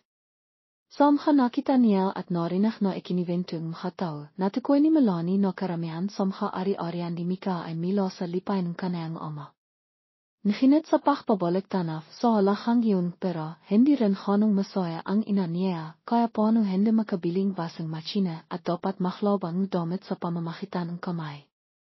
Isang hobby habang nakaupo sa Marayo ay na hinihimok na makatilok si Jocelyn, hindi na napigilan ni Melanie ang sarili, inay, gusto kong tanungin kayo tungkol sa lipang tatay. Anong alam ko ibinenta mo daw ito noong nakarang taon pero alam mo ba kung saan napunta ang peranghen? Nakalangan sa Marayo kaya para daw kay Mika para maminan sa negosyo, pinagilan ni Melanie ang kanayang halit, nakbigayng makalarawan ni Mika na nakasut maranghang damit na humahala kasama ang mahanda at patang baba. Ang dalawa ay nakaupo sa isang krisis na kimakan, hindi lang yun, mayroon ding larawan ang dalawa na naktutulingan sa hotel, ito ba ang pamiminan sa negosyo na sinasabi mo? Nanghanginak na kiniha ni Marayo ang halarawan at tinangan ang mga ito, pagkatapos ay nakta siyang kilay, hindi mo rin na naksinanghaling siya sa akin, kung hindi, nasan siyang ngayon. Bakit wala siya sabay kasama natin? Hila ko kasama na siyang ngayon ang kanang batang hirida, tumahimik ko, hindi siya kanung tao. Hindi kanito, anong ibig sabihin mga ebidensang ito? Bakit kailangan ibenta ang lipa para mahirapan ka na kanan ang pagtatayong bahay para makalaki ay tinapos na ang malaking halaga na Hindi masahot ni Melanie ang sinabi ni Marayo kaya nakalit siya at simahaf, sinisibikan mo na naman bang haliin siya. Inay. Hindi makapaniwala sa Melanie na hanuin ang inaisip ni Marayo tungkol sa kanaya. Natakal ang isang salita, bimaksak ang kanayang haliha. Nakita ito ni Kumila sa malayo at hindi na nakatis, kaya naksalita siya, more, nakita ko talaga siya na nakikipagsapalaran kasama ang isang batang bobo sa halong, sobrang closing dalawa. Nalaman ko rin na pagkatapos kong magtanong, ang tindahan na binuksan ng bobo sa lalawigan ay dahil pinakbahan siyang pera. Bimaksak sa Marayo sa lipa, himawak ang kanayang hakamay sa khilit ng ipuan na para bang sinisibukang pigilan ang isang maripok na pag-asa na hindi iyon manghayari sa kanaya. Limapit sa Melanie at imipo sa tabing kanayang ina, nahinit ang sakit sa kanayang mata ay hindi pa rin humahalang, inay, ayaw kong saktan ka pero napakalinaw na ang katotohanan. Hindi ka mahal na kukayang inaisip mo pinagsamantalahan ka lang para akawin ang mga ari-arian ng ating pamilya. Tama na Si Mahaf sa Marayo ay na parang gustong pawin ang lahat ng salitang hindi niya gustong marinig, nahinit bago pa siya makapagsalita, imalanghav-nghav ang tinukong pintuan sa labas ng bakiran kasabayang tinak ni Mika na pinung-pinung kumpiyansa, ay, napakarami palang taon ngayon. Sino naman kaya ang nakpayak sa Marayo ko? Parang bimalik sina Melanie at ko. Nakatayo ruin sa Mifa na may mayos na hitsira at may dalang isang bakong kakamit, nahinit nang makita niya sina Melanie at ko bahang nakilat ang kanang mata, nahinit akat din namang nakabawi, Melanie, anong hinakawa mo rito? Bimalik ako para ilantat ka para malaman nanay ko ang tinay mong kilay. Sa tengen mo ba natatakot ako sa iyo? Ilang taon ka nang imalis sa bahay na ito, ngayon babalik ka para mahari-harian. Siguro gusto naming linawin ang ilang bahay, Mika. Anong bahay? Ang tungkol sa perang pinakbintahan lipang tatay ko, paano mo nakamit? Nawala ang ngiti sa labi ni Mika, nahinit pilit pa rin niyang pinananatili ang kanyang kalmado, hindi ba't ginamit ko iyon para sa pamilya, para makapahawang bahay. Hindi mo ba nakikitang mas mahanda ang bahay na ito ngayon kaysa dati? Iwag ka ng magdailan pa, magkano lang ba ang makakastos sa bahay na ito? At ang malaking halagang pera saan mo ginamit? Ano bang sinasabi mo, Baba? Ginawa ko ang lahat para sa pamilyang ito. Naglabas sa Melanin isang benton mapapalis at inilapag sa mesa, ito ang halarawan ng spa at ang record ng sinabing Baba mo. Nagtanong kami at sinabi niyang binigay itong boyfriend niya at ang boyfriend niya ay ikaw. Spa, Mika. Ano ito? Naghalian sa mifan ginit pilit parang. Nagmanghiti marayoy, hiwag kang maniwala sa sinasabi nila. Investment ko lang yun, maliit na halaga lang. Maliit na halaga. Gemastos kang dondong libo para sa iyong batang kerida, siya mismo ang imamen sa akin nakbiyos na sabi ni Melanie. Ang kasalita ni Melanie ay parang kitlat na timama kay Marayoy, kerida, naital na sabi ni Marayoy habang nangangkilit ang haliha at timitingin kay Mika. Nagsimilang mawala ng kontrol sa Mika at simahaf, sinanghalang. Halit sa akin yan noon pa man, bimalik lang yan dito para sirain ang pamilya natin. Marayoy, hindi ka pwedeng maniwala sa kanaya. Tumayo sa Marayoy na nanghinhinit penong halit, sinasabi mong hindi ako dapat maniwala sa anak ko. Paano ang pera? Bakit hindi mo sinabi sa akin? Nag-alanghan sa Mika at palingalinga sa paligid para mahanap ng paraan para makalisot, nahinit nang makita niya ang matatak ng mata ni Melanie at ko, alam niyang hindi na niya may tataho pa, nagbigay akong pera sa iba. Nahinit na kinawang ko rin naman doon. Nakatira ka sa mahandang bahay na ito, hindi ba? Ginawa ko ang lahat para mapanatili ang iyong reputasyon sa harap ng lahat. Tumingin sa Marayoy kay Mika na tumitilo ang haliha, reputasyon.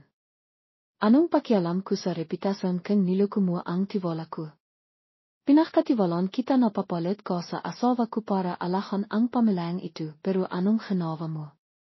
Limapit sa Melanie na may masakit na mata, nanay, nakita mo na ba ang tinay niyang kulay? Naupo sa Marayoy sa ipuan at imiko sa kanayang hakamay habang tumitilo ang haliha.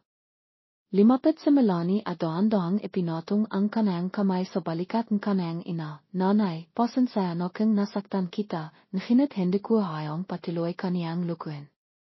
Bimilala sa Mika at malakas na hinampas ang mesa, sige, Marayoy, kung ayaw mong maniwala sa akin, hindi ko na kailangan pang manatili rito, nahinitiwag mong kalimitan na dahil sa akin kaya nakaroon kang bahay na ito. Pagkatapos niyang sabihin iyon, halit siyang limabas ng bahay at nagliliyap sa halit ang kanayang mata, nahinit nang sumara ang pintuan, himina ang kanayang hahakbang. Nakatayo siya sa labas ng kalsada at tumitingin sa bahay kung saan akala niya ay kontrolado na niya ang lahat. Dapat ay iba ang lahat, napakanhat ko ng nakplano, nahinit dahil sa babaeng yaon, nasira ang lahat. Nahinit lahat ng pera ay nasa akin na. Ayos na rin yaon makakasama ko na sila ng hindi naktataho. Himinga ng malalim sa Mika at naramdaman niyang hindi rin naman pala yaon masama.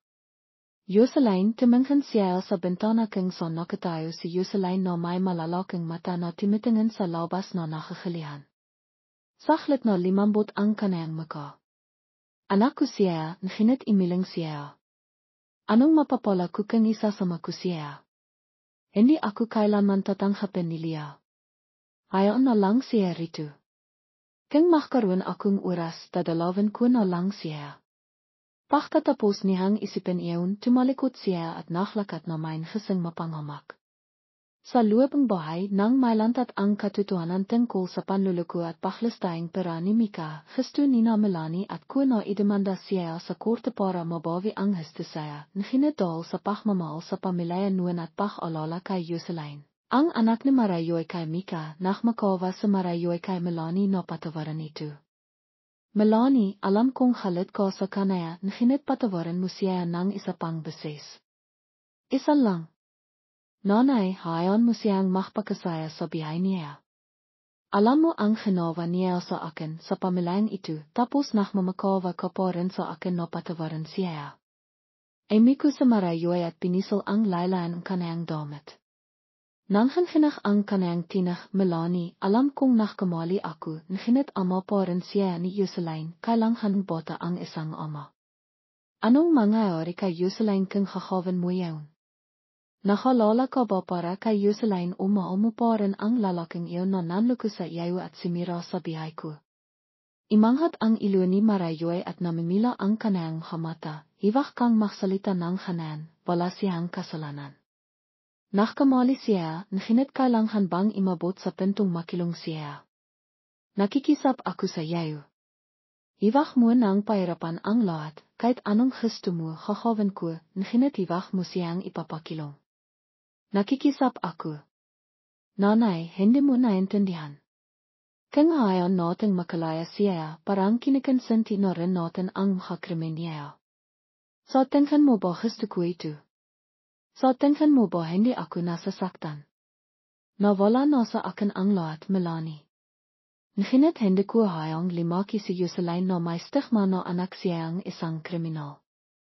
Tahimik na nakmamasit sa kay Melanie. Limapit siya at mahinang sumingit, tita, naintindihan ko ang pinakalala niyo para kay Yuselain, nahinit kang hindi mananakot sa Mika som kakinawa niya, tama ba yun? Hindi ba't hindi makatarangan iyon kay Melanie at kay Tiyo Sana na bimiyong pamilayang ito. Natagalan sa Marayoi na timitingin sa kanila na may makaliha, nahinit nang tumingin siya. Kay Melanie, sinibikan niyang hawakan ang kamay kanayang anak, Melanie, nagkamali ang nanay, hindi kita naipagtanggol nun kaya kinailangan mong maktis malabas, nahinit sa pagkakataong ito, hilang ko lang na isipin mo si Yuselain. Gusto kong panatilin para sa kanaya ang kapayapaan. Iwak mo siyang ipapakilong, pwede ba? Tahimik sa Melanie sa loob ng ilang segundo, pagkatapos ay sinabi niya sa malakas at determinadong tinag, sige, pimapayag ako na hindi siya ipakilong, nahinit dapat niyang ibalik ang lahat ng pera. Kung hindi, iwak mo akong sisihin. Ahat na nakipagkaknaan sa kusa isang kahalang-halang na law firm para asikasin ang kaso. Pagkatapos ng ilang arawang paghahanda, nagpadala siya ang isang tao sa tirahan ni Mika at ang kanayang kerida para itisan silang makita sa opisina. Pimasok sa Mika na may bahang kalinis-linos na anayo, nahinit sinibikan po rin ang kanayang hamata na makpakitang kamado. Timinghan siya kay Melanie at sa abogado at dahan-dahang nagtanong sa bahang mapanghitaya na tinag, anong nangyari at pinatawag niyo ako rito. Nakupo ang abogado sa tapat na may seryosyong hamata, Mika, sasabihin ko sa iyo ng diretso, ang iyong ginawa kasama na ang panluloko kay Marayoi para maibenta ang lipa at ang paglistahing pera ay sapat na para makasihan panluloko. Kung mailat ang kasong ito, maharap ka sa sentensayan pagkakilong 5 hanggang 10 taon. Nakilat sa Mika at namitla ang kanayang maka, hindi ako gumawang animang mali. Asawa ko ang nakitus na ipanghalan ko sa akin ang pagbebenta at ang pera ay tinitulunghan ko lang siyang pamahalaan. Narito ang katibayan kasama na ang peking makapapalis na ginamit mo kasama ang makatransaksang bangko. Pimayak ang pamilya ni Marayoi na hiwak magdemanda kung ibabalik mo ang lahat ng pera, nahinit kung hindi ka makikipagtulunghan, ahat namang isasampa ang demanda. Amico sa Mika habang nanghanhinach ang makakamay na maihbit na nakawak sa galit misa. Naital siya, nahinit halos naubos ko na ang pera, paano ko may babalik? Timayo sa Melanie at malamang ang kanayang tinag, hiwak mong isipin na makakalisot ka pa. Labas nang naktisa ang pamilya ni Melanie dahil sa iyo, gawin mo ang tama kahit na para kay Yuselain na anak mo. Pagkatapos ng ilang minitong katahimikan, tumango sa Mika ng nakadalawang isip, sige, ibabalik ko ang lahat ng natitirang pera. Pagkatapos niyang ibalik ang pera, bumalik sa Mika sa tinitiran ni Lia na kanayang batang kerida, nahinit nang malaman ni Lia na wala na siyang pera, ahat na nakbaho ang kanayang ihali. akala mo ba mo kita? Matanda kana pangit at wala kang pera. Hindi ako nagkikilang som halalakang tulad mo. Malakas na simahaf sa Lia at pagkatapos ay initisan sa Mika, imalis ka na rito. Lia, hindi mo ako pwedeng gawin nito. Nang ako ka na sasamahan mo ako. At ang spa para ko ang ginamit. Anong panhako? Ako ang nagbigas ng spa na ito. May katibayan ka ba na binigyan kitang pera? Imalis ka na sa paningin ko. Nang hindi imalis sa Mika, ahat na tinawag ni Lia ang ilang katawan. Sinalakay nila siya at pinagpuhanghang sa nabali ang kanang po. Imalis ka na matandang walang silbi sa gawang isa sa kanila. Gamapang sa mifa palabas ng spa na may sakit na akap-akap ang kanang binaling po. Wala na siyang mapipintahan, kinailangan niyang makpalaboy-laboy para makakain. Sa tivang titingin siya sa kanang pilay na po, mapait niyang malala ang kabahay na dati niyang mayroon at maktatanong, ito ba ang kabayarang dapat kong bayaran? Pagkatapos ng panghayari, bumalik sa Melanie para harapin sa Marayoy. Sa pagkakataong ito, wala na siyang halit, sa halip ay isang malalim na kalangkitan. Nanay, sininot ko ang gesto mo, nginit sa hili hindi pa rin siya karapat dapat sa pagpapatawad mo. Melanie, nagkamali ako noong hindi ako naniniwala sa iyo. Sa Milan ngayon, hindi na kita bibigyan. Akap ni Melanie ang kanyang ina habang tahimik na tumitilo ang lihang dalawa. Bimilong sa Marayoy, anak, hinaan kitang mahtis ng labas, hindi na kita sasaktan pang mili. Magsisimula tayo ilit. Nanay, sasamahan ko kayo niko.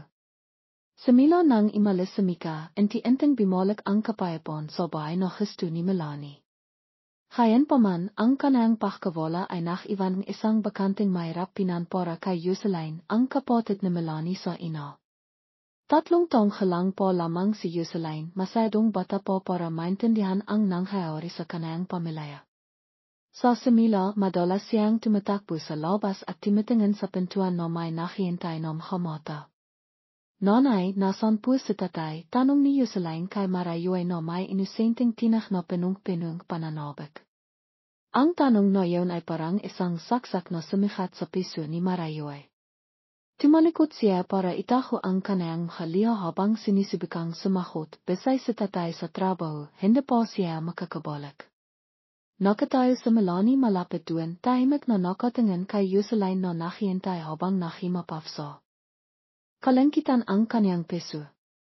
Minsan nang tanong ni Jocelyn tungkol kay Mika, imipo si Melanie sa tabi niya at marahang hinaplos ang malambot na biyok ng kanyang kapatid.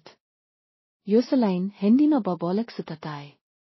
Ngunit magsasama-sama pa rin tayong magkakapatid, pwede ba? Kung ganon, saan po nakpunta si tatay?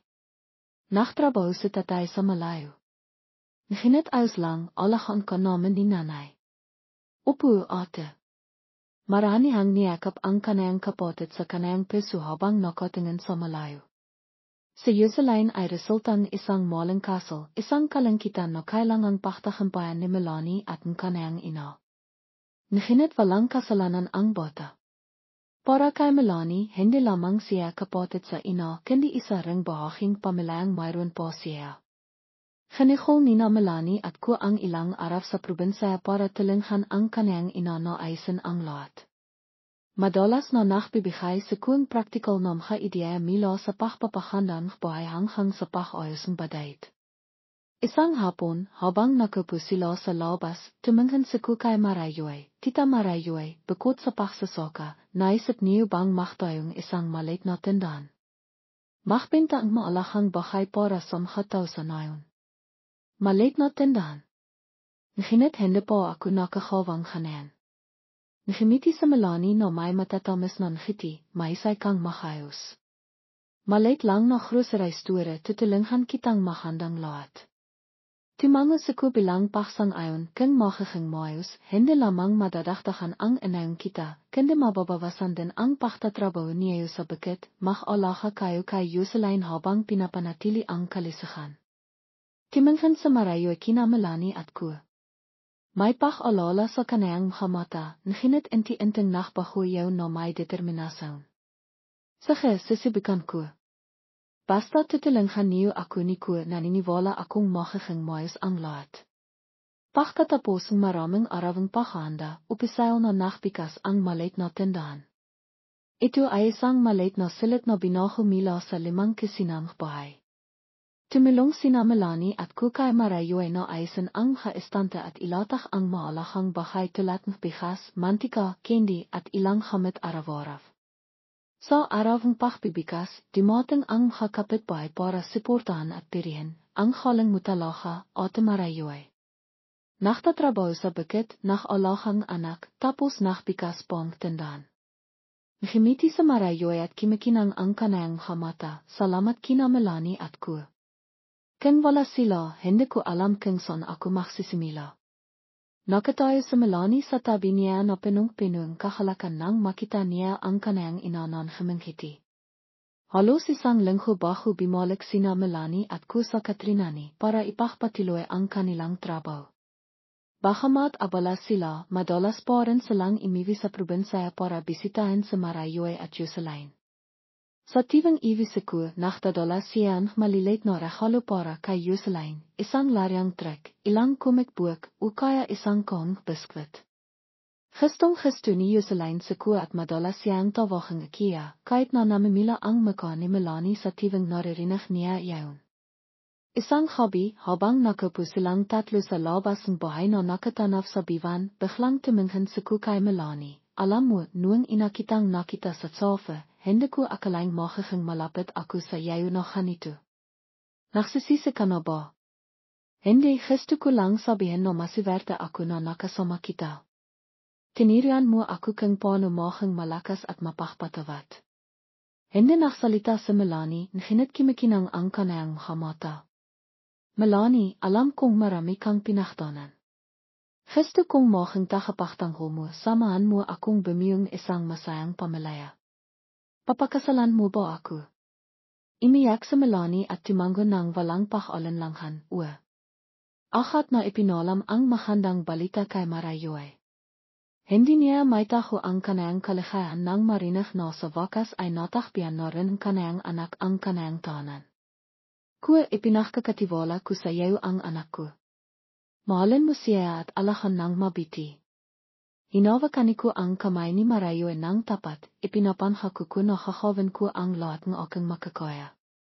Pagkatapos ay hinanap ang inhahaming partay ni Melanie at ko sa kanilang bayan sa isang payak na hinit-mainit na kapaligiran. Mila rin sa Katrinani ang pamilya ni ko na nakdalang alay para kay Melanie. Akat na nakyon ng hamahalang ni ko na may mabait na anayo at mapahmal na mata ang peso ni Marayo ay. Ate Marayo ay marami akong naririnig tungkol sa iyo at kay Melanie mila kay ko. Ngayong nakita na tayo talahang naramdaman ko ang lakas ng makina. Hinawakan ng ina ni ko ang kamay ni Marayo ay sa isang time-time na tinah. Bahang nakalihan sa Marayo ay ngunit limambot ang kanayang mata nang maramdaman niya ang katapatan sa mga salita. Salamat. Napakaswerteng anak ko na nakilala sa ko na minahong iyong pamilya. Itinakdan ayaw. Sobrang bahay ang dalawa. Timawa ang nanay ni ko at kimikinang ang kanayang mata habang nakatingin kina ko at Melanie. Nakatayo si.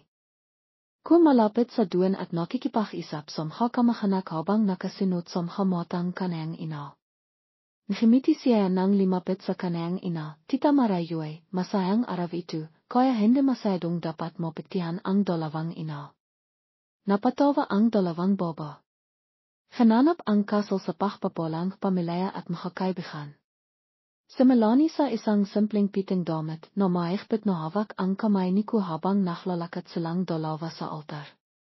Nakikita sa kanilang mata ang pagmamahal at pag-asa.